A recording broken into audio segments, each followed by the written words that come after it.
All right, what's up, visionaries? This is Who is Mike James. I gotta get you guys to see this sunrise real quick, right? Let me see if it'll focus on it. Let me get out of it.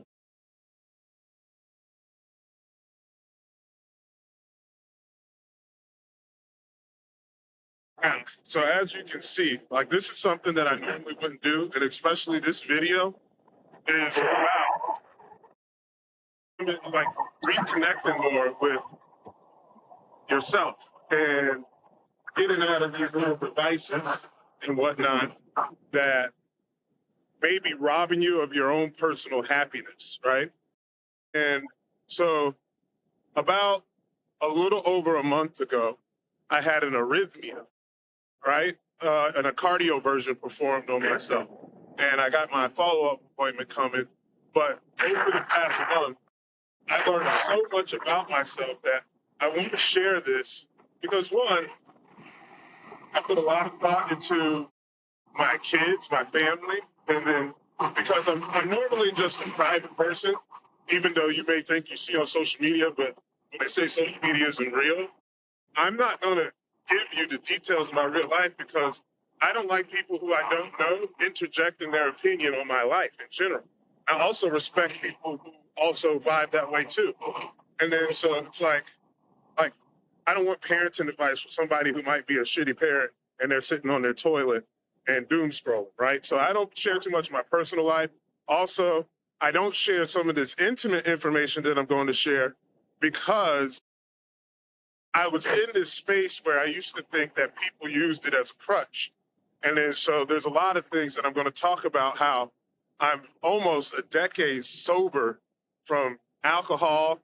And then it's one of those things that everyone always tells me that I should make some content about, right? And I just never vibed with it. But with my recent health scare, if you have what have you, whatever you want to say, I realized that I'm somebody who probably should share because the feedback that I got from just doctors and things like that, doing blood work, things like that, like I was a healthy person inside and out. Like even my diet, I don't really eat fast food that much, right? And then and when I do, I'm selective about it. Like, what's the quality of the ingredients that they use? Are I like Culver's instead of McDonald's, right? It's all still the same shit, but it's like I have this different perspective about stuff, right? And then even like me saying shit, I don't care about the monetization of social media and things like that anymore, right? And this is what I want this to be about for you guys. I want you guys to break free of all of these things they're like holding you hostage, right? And what I mean by holding you hostage, right, is that when, so the story of the arrhythmia, I'll start there, right? My best friend's wife, Aldo, shout out Aldo, truly one of my best friends. Known him since we were young pups.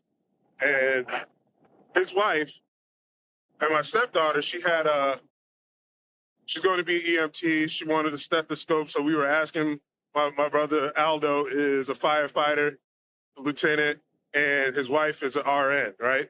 So I was like, hey, what kind of stethoscope she should get? And then it's not one of those things like I actually know, like I don't really know too much about the actual medical field. So I was seeking help from professionals.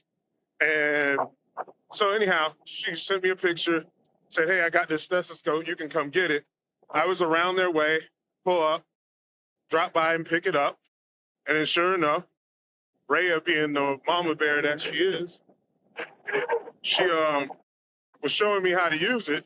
And it was like, because it was a fancy one that had like this heavy marble thing on it. And she was like, you can't hit people in the face or whatnot. But she put it on my heart and she heard something and she was like, you need to go inside. And the funniest thing about that to me is like, even though you guys don't really know me, my personality is one that like, I got shit to do, right?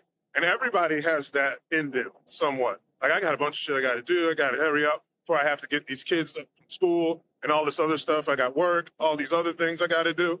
And then so I picked it up and she was like, no, you need to go inside. And then so a little backstory, their kid had a heart condition. So she had all of the tools, also had the ear for it and things like that. And so I was listening to her. She sits down and then she was kind of panicking and freaking out for me, you know. And then I was like, don't worry about it. I'm not going to die, right? And then so, and it's one of those things, like, I want to talk about that, right?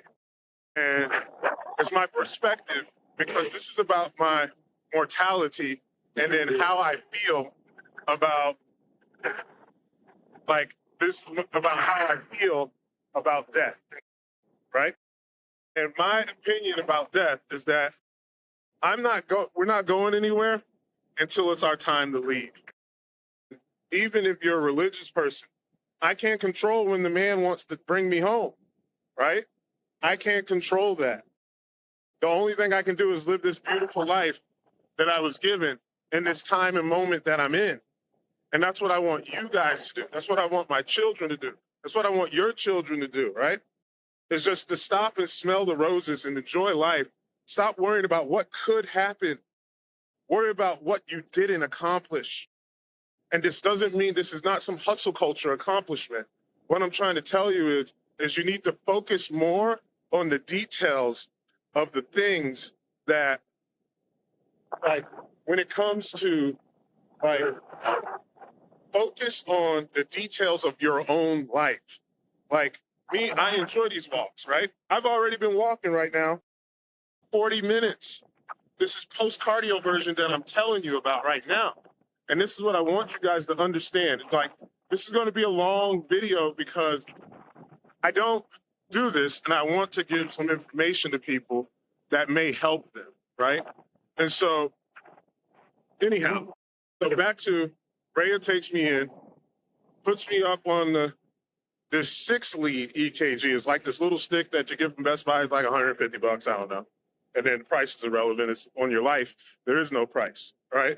And then, so then they end up, like, she was like, you need to go. She calls Aldo, sends the screenshot to Aldo.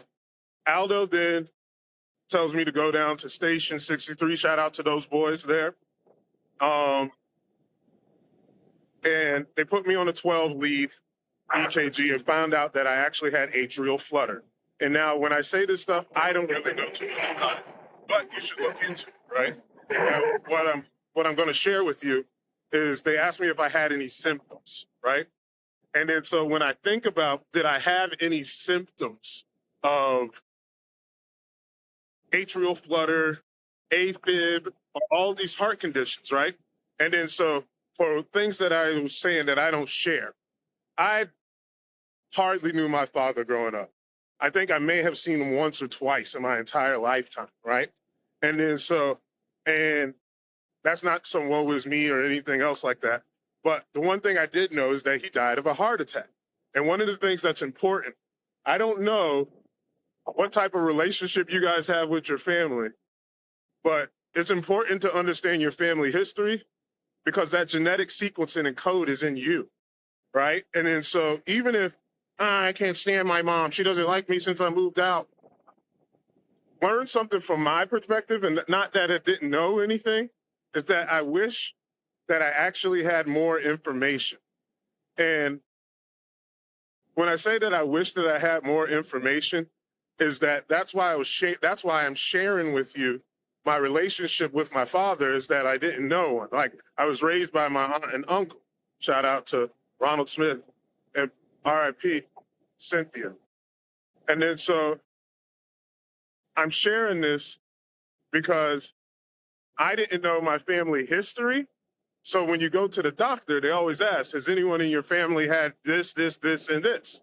I didn't know. So one thing you can learn from my situation is figure that shit out. So anyhow, they said that's 12 lead, found out I had atrial flutter. They told me to go to ER. Again, in true form of myself, what I end up doing, nothing. It took me 3 days to go to the ER. And it's because where I live at, the ER there is like a third world country to me sometimes. And I say that from a privileged position, actually. And then I don't mean to offend anybody with that. And I definitely understand that statement to people who don't have access to proper health care and how ignorant that can be. This is not PC. That's just me being a considerate human, right? And then so that once I started realizing that most of the things, I'm gonna pause here for a second. And then so once I started realizing that the more and more I started realizing that I was ignoring this. So I went home, my wife, she's like, you know, you should go to the ER. Everybody's telling me you should go to the ER. And part of this lesson is that I'm somebody who wasn't listening to people when they were telling me to go to the ER, right? And then the beautiful thing about this story is that Rhea caught this early. So because of that, I am most likely here today. And I would like to say thank you, Rhea, even though I've already said it, for saving my life again. I want this recorded in time of my gratitude to you. And then so, and then I want you like, and then so the more I ignored it. So 3 days later, it was a Friday. And then that was when my schedule coordinated. That was me, actually, in a way, that was me playing God. And then so I was looking at it in a way that I'm playing God. And by just assuming that I got time, that was one of the lessons that I learned, is that I was taking for granted that I actually have time as if I had a say in it was the last day. Because I started doing the research on atrial fibrillation. So when I started doing the research on atrial fibrillation, atrial flutters, and things like that, the more and more I started doing more research on it. And I realized that if you ever heard of healthy people just dropping dead and having a heart attack, that is the culprit and the symptom of the thing that actually makes that happen, right? So the more, every time that you understand that you have these symptoms, and now I'm gonna get into the symptom part. When the EMTs asked me if did I have any symptoms of it? And I was like, what, did you faint, fall, dizzy? And I'm 43 years old. My birthday was on May 4th, right? And the more and more that I think about it every day, I've been down the time I shoot, get up, be lightheaded, and be like, ooh, and then just chalk it up to being old, right? And then that's the thing that I would do. I would just keep chalking it up, thinking that I was just an old guy that just got dizzy by bending over tying his shoe. Then there'll be some days that I'll just randomly walk, right? And then for those of you who don't know, atrial flutter, atrial fibrillation is when the top half of your heart is beating significantly faster than the bottom half of your heart, right? And then so because of the rapid heartbeats and the slow, consistent one, that if you just so happen to have a blood clot in that moment, right? So if you happen to have a blood clot in that moment when the top half of your heart is pumping really fast, and then the one is just beating once, if that clot gets into that ventricle of your heart, that's what causes a stroke. And that's why you would see someone healthy that runs marathons every day and they would collapse. And that's the reason why I'm sharing this video with you guys, because I want someone who maybe had the symptoms. If you got dizzy, shortness of breath, like it's not that you're just out of shape. Get your heart listened to. Like you don't have to go to the doctor to find out, because the warning signs that I got, right, is that the warning sign that I got that was a Hebe station at Sam's Club, right? The little blood pressure cuff thing.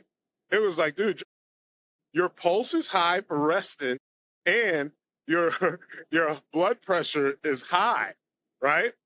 And then so, and I was like, I was thinking that this was just a shitty machine that doesn't really know, because the weight was inaccurate that I said, right?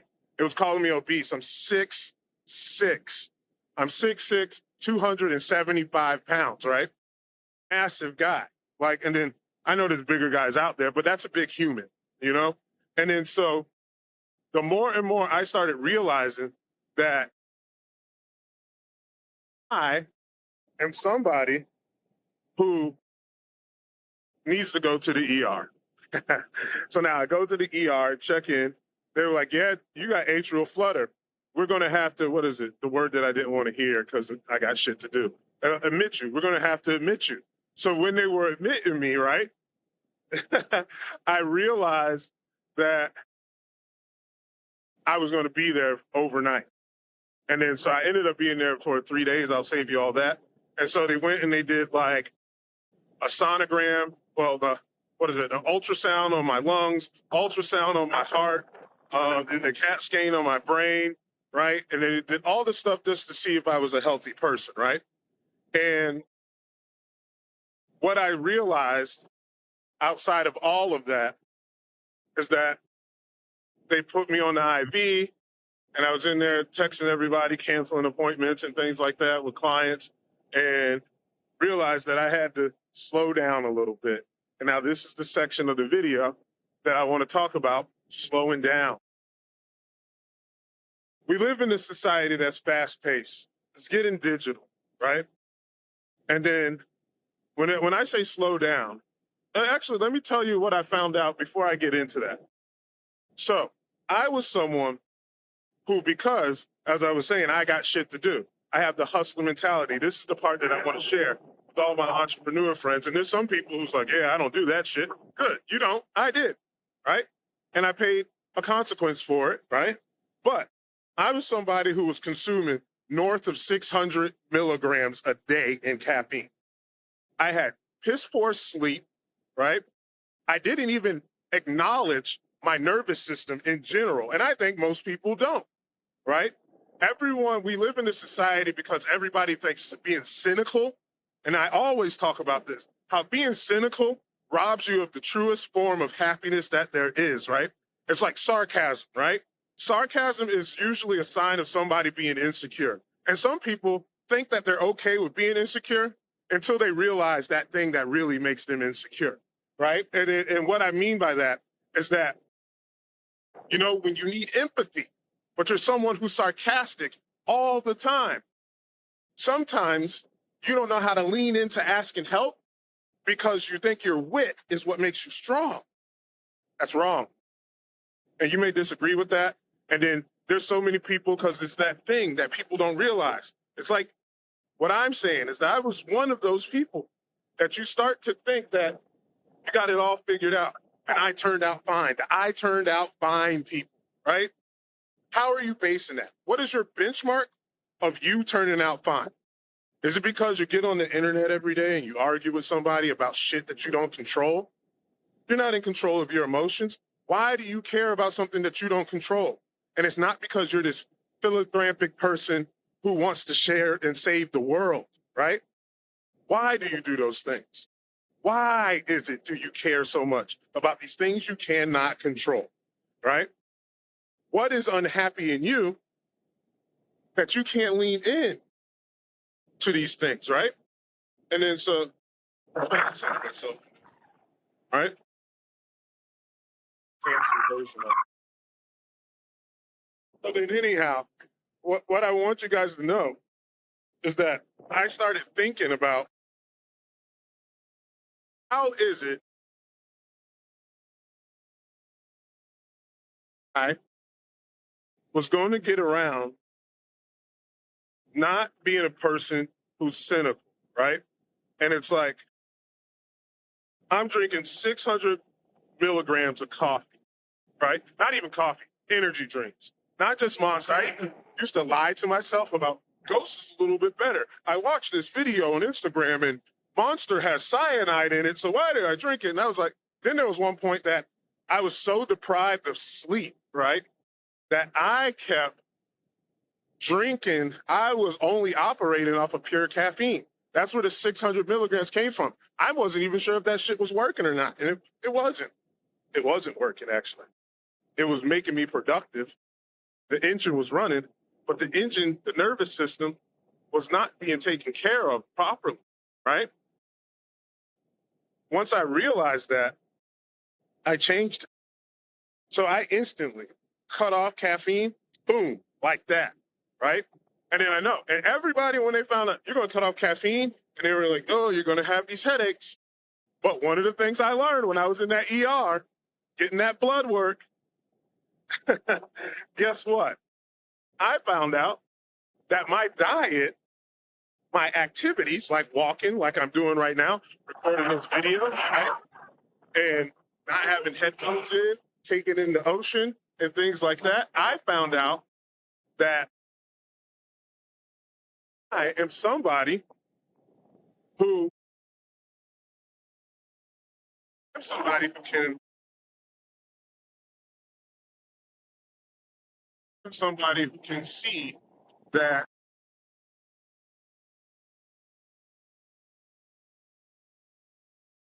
make changes.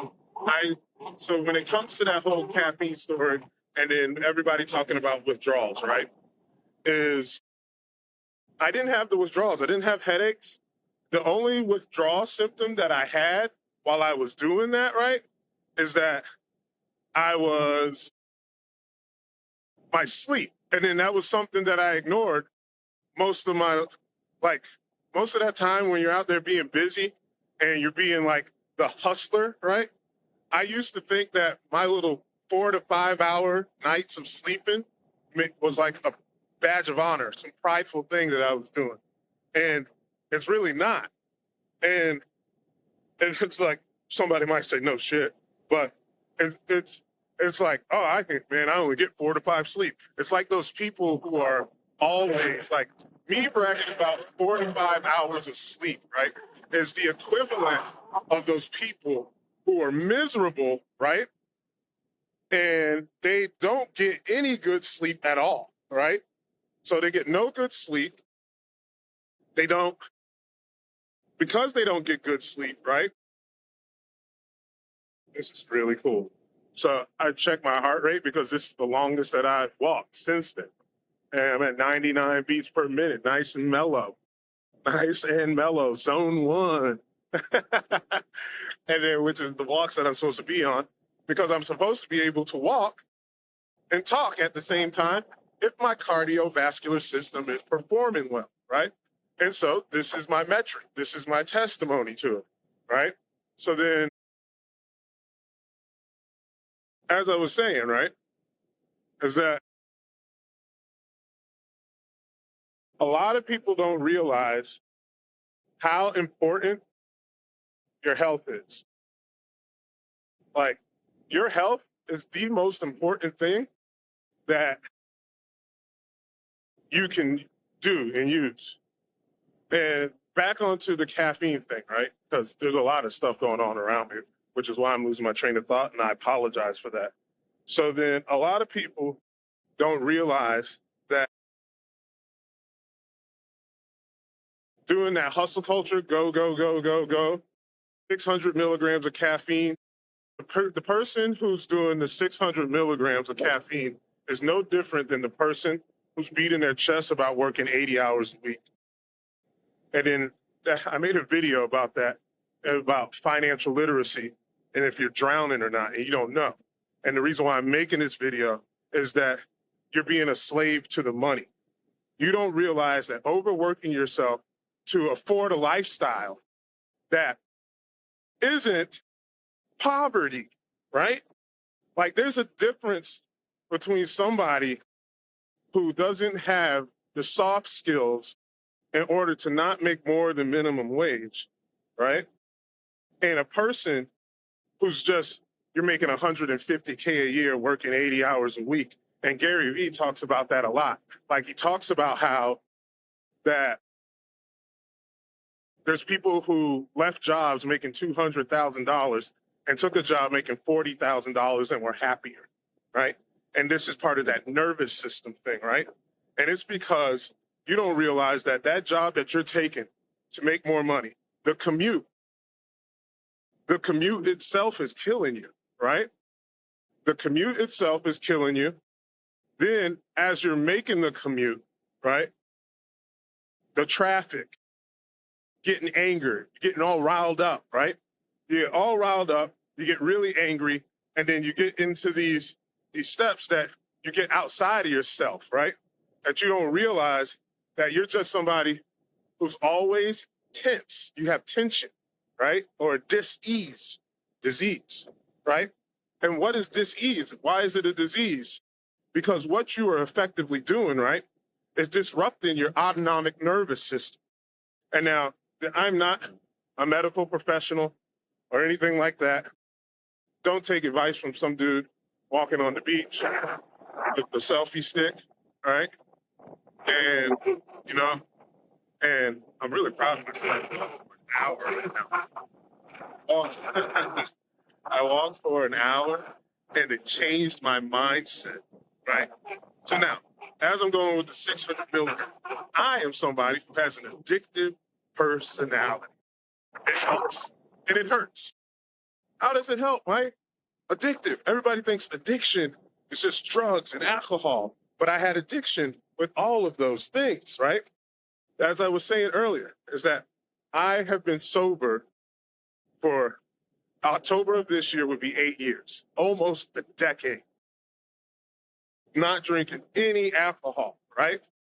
And so when I start to realize that the more and more that I acknowledged my weaknesses, the stronger I became, right? And so, like, when I decided to quit drinking, just like that, boom, I decided to quit caffeine. I'm 30 days, no caffeine, right? I wake up 4 o'clock a.m. I'm in the 4 a.m. club. I already was, but I wake up at 4 a.m., be dog fucking tired. Then around 9 o'clock, 5 hours in, I would need to drink an energy drink, even when I called myself cutting back, right? And then so even when Rhea put the stethoscope on me, I had an energy drink in the car and she was like, pour that shit out. She didn't curse though, because she's a Christian woman. But and she was like, pour that out. And so I poured it out, right? And then so where I'm getting at is my sobriety, right? Is realizing that I'm become bigger than my ego. Even me recording this video, walking on the beach, I used to be insecure about people watching me record videos. This is something that just recently I overcome and conquered. I used to hide, hit stop and record when I would talk to people. And then I realized that I could have not been here for my family and my friends. And I'm doing stuff that I'm creating this stress on something about people who I don't care about. I've already walked out of that person's life. I was an NPC in someone's life. You don't realize that. We are, my favorite thing about the Dave Chappelle comedy stand-up Dreams, and I know it's very controversial because people don't like his philosophical comedy, right? Is because we're so politically charged that just because someone has a different political stance than you, you can't chew the meat and spit out the bones, right? And then so my favorite thing about that special is where Dave Chappelle tells the story of Little Nas X. And the message that he was telling you is that you have to be mature enough to realize when you're in someone else's dream. And to me, that was extremely powerful because I used to be insecure about these things, recording videos, caring what people think. And it's not that I don't care what people think. Like I want to be the best representation of myself, right? And while I'm being the best representation of myself, right, I also want to be a person that is true to myself, right? And then so, and as like even me saying that out loud is really powerful for me. And I wanted to get the same power for you. And every time I think about how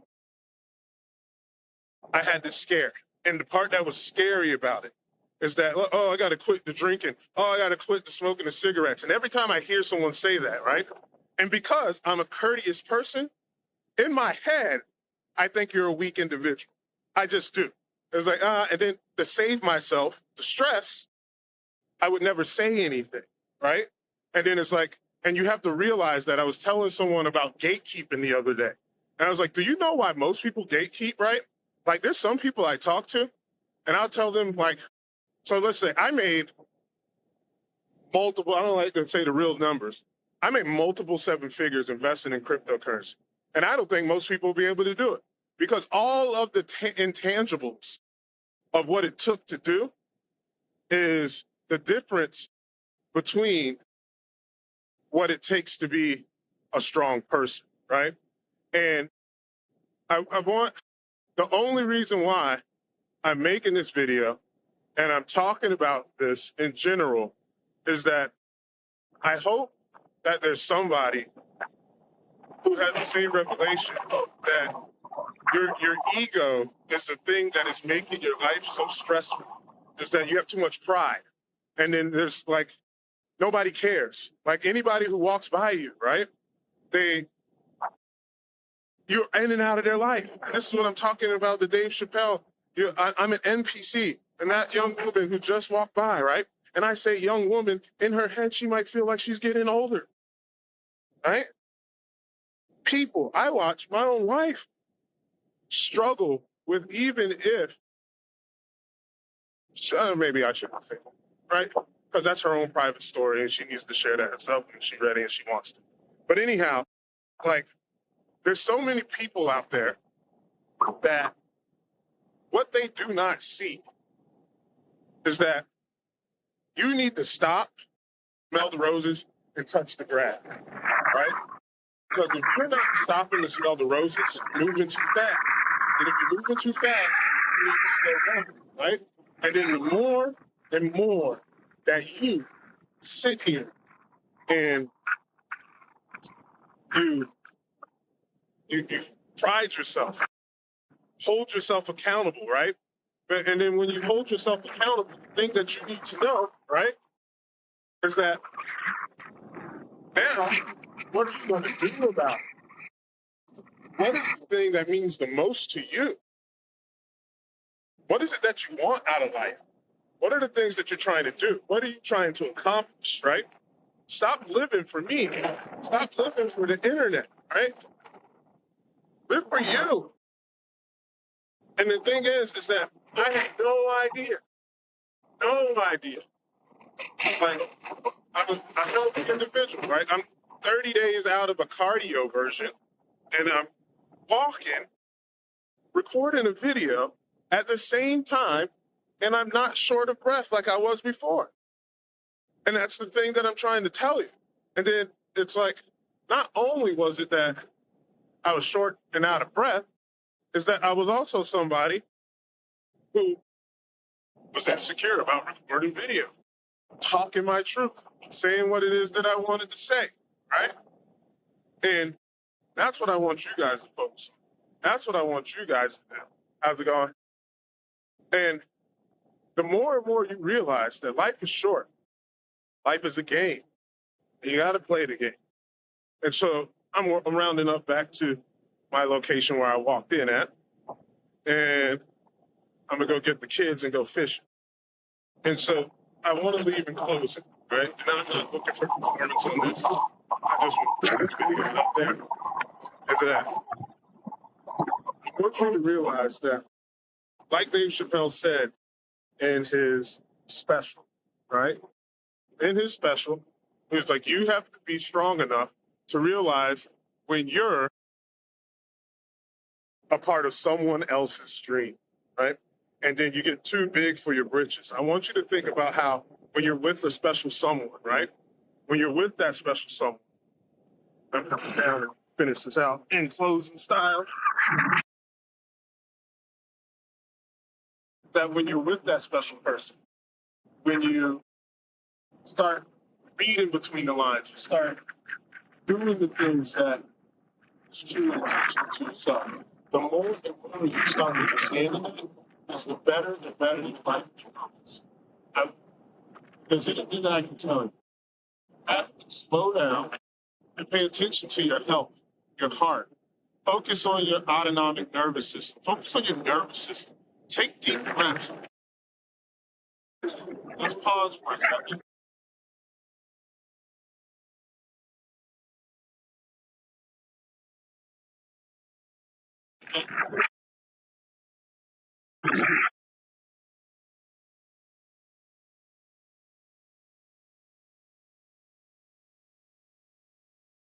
And now, the breathing that we're going to do.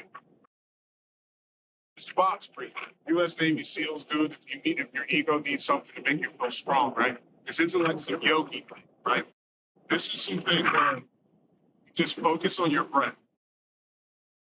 Connect with yourself. You're going to bounce through this. Inhale for 4 seconds. Hold.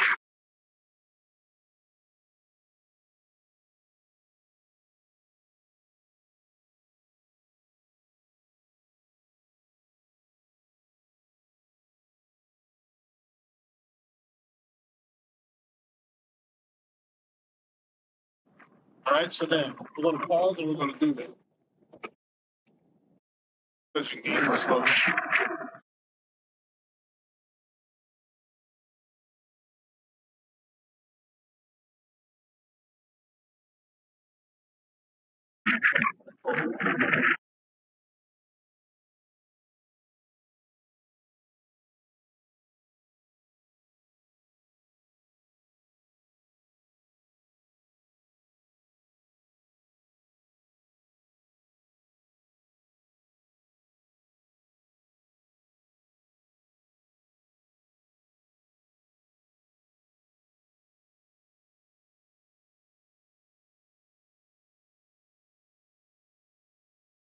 So I'm gonna wrap this video up. I'm gonna post it as is because part of my vision and my mission for my channel, my content, things like that. But guys, if you like this type of content, let me know in the comments if you want more of Mike James' philosophy. Okay? You're not obligated to, but it just helps me out on this channel, guys. I hope you guys have a great day. Take it slow and breathe.